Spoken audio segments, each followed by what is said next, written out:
श्री अरदास श्री कुंज बिहारी।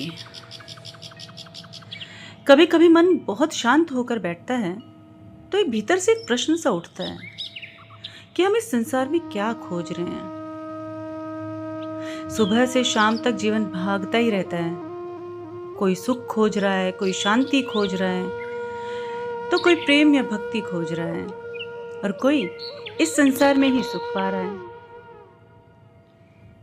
लेकिन यदि हम अपने हृदय से सच पूछें तो शायद एक ही उत्तर आएगा कि हम उस प्रेम या उस भाव को खोज रहे हैं जो कभी छूटे नहीं, जो कभी बदले नहीं। पर संसार में तो जो भी मिलता है वह थोड़ा समय साथ रहता है और फिर बदल जाता है। इसलिए मन के भीतर ना एक प्यास सी बनी रहती है। मन कभी भी शांति नहीं पाता, भागता ही रहता है। इसलिए रसिक संत कहते हैं कि जब किसी जीव पर गुरु रूपा सखी की कृपा होती है तभी उसकी वास्तविक यात्रा शुरू होती है। क्योंकि श्री गुरुदेव हमें केवल उपदेश नहीं देते हैं, वे हमें केवल ज्ञान नहीं देते हैं, वे तो हमारे जीवन में एक ऐसा दीपक जला देते हैं जिसकी लौ कभी बुझती ही नहीं। वो दीपक क्या है? तो उस दीपक का नाम है नाम, गुरु मंत्र। पहली बार सुनने में लगता है कि नाम तो बस एक शब्द है, लेकिन वास्तव में नाम शब्द नहीं होता। जैसे अंधेरी रात में एक छोटा सा दीपक भी पूरा मार्ग दिखा देता है, वैसे ही जब नाम हृदय में जलता है तो जीवन का मार्ग धीरे धीरे प्रकाशित होने लगता है और तब एक अद्भुत सा परिवर्तन होने लगता है हमारे भीतर। जो बातें पहले बहुत भारी लगती थी, मान अपमान, चिंता, प्रयास, दौड़ भाग, ये सब धीरे धीरे हल्की होने लगती हैं, क्योंकि मन को एक नया घर मिल गया है। रसिक जन कहते हैं कि जिस जीव को गुरु कृपा से नाम धन मिल गया हो वह केवल साधना करने वाला नहीं रहता, वह तो जैसे नित्य महल का अधिकारी ही बन जाता है। यह कोई दूर लोक का नहीं, बल्कि यह तो कोई पंछी बहुत समय तक आकाश में भटकता रहे तो एक दिन उसे अपना घर मिल जाए वैसा है। फिर वह भटकता नहीं है, वह लौट आता है। ठीक वैसे ही जब नाम हृदय में बसता है ना, तो मन जो है वो बार बार उसी ओर लौटने लगता है, क्योंकि अब मन को बाहरी चीजों से या ये कहें कि आसक्ति जो बहुत ही छोटी लगने लगती हैं, अब मन उसका उसमें नहीं लगता। अब उसे जो नाम रूपी धन है उसमें उसका मन रमने लगता है और धीरे धीरे एक सुंदर सी बात होने लगती है कि इस मार्ग में सेवा भी हम अपने बल से नहीं करते हैं।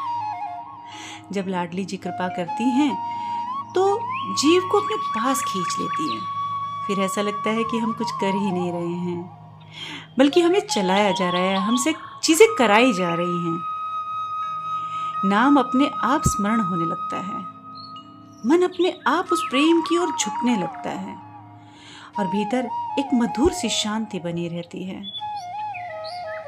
जैसे सुबह की पहली किरण अंधकार को धीरे धीरे हटा देती है, वैसे ही कृपा की एक झलक जीवन का भार जो है उसे हल्का कर देती है।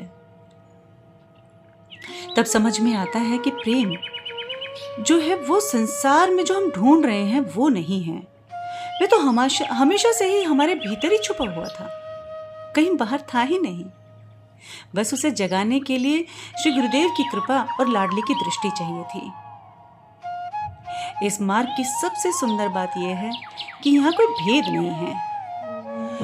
कोई ये नहीं पूछता कि आप कहाँ से आए हो, किस भाषा में बोलते हो, किस परंपरा से हो।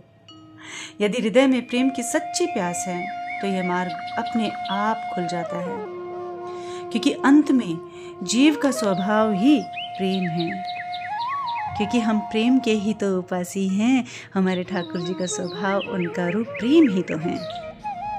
इसलिए आज मन में बस यही प्रार्थना उठती है कि यदि हमें गुरु कृपा से नाम मिला है तो उसे केवल जपने की वस्तु ना समझें, उसे अपने हृदय में जो है बसने दो, धीरे धीरे वही नाम हमारे जीवन का मार्ग बन जाएगा, हमारे सारे व्यर्थ के श्रम शांत कर देगा।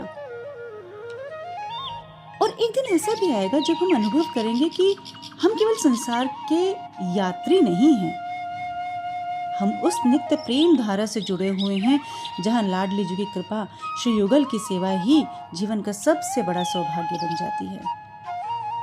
बस याद रखने के लिए एक ही चीज है कि इस मार्ग में बहुत कुछ प्रयास से नहीं मिलता, बस अगर कुछ मिलता है तो कृपा से मिलता है, और जब मिलता है तो वो पूरा मिलता है। और जहाँ कृपा होती है ना, वहीं प्रेम अपने आप खिल उठता है।